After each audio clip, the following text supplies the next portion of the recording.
So we can also test these cells in the blood for drug sensitivity.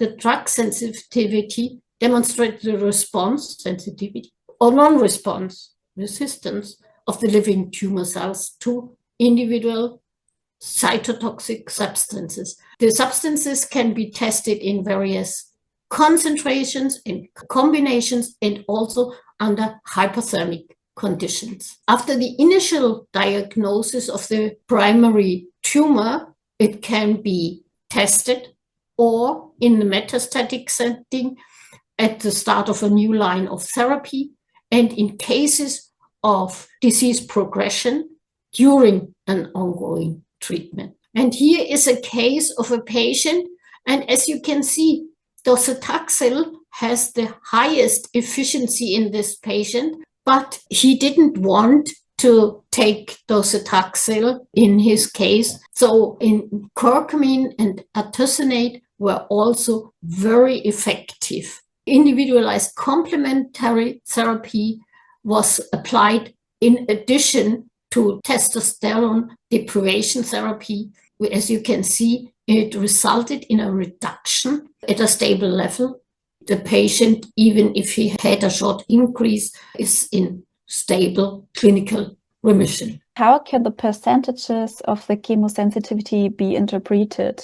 We assume that if it's above 50%, it's effective, but if it's below 50% of killed cells, we would assume it's not very effective. Thank you. Please go on. So we also can test the cells for therapy-relevant tumor cell characteristics.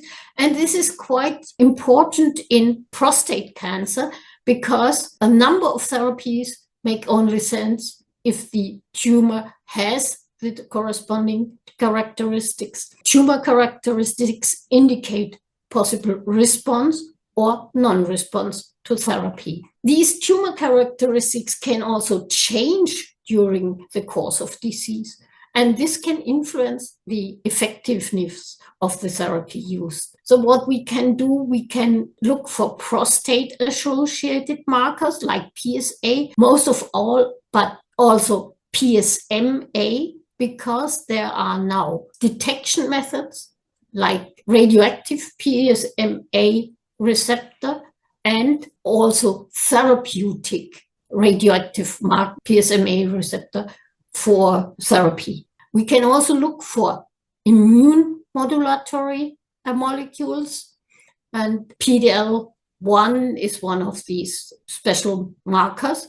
And we can also look for proliferation markers like Ki-67, which helps us to determine whether the tumor is rapidly or slowly growing.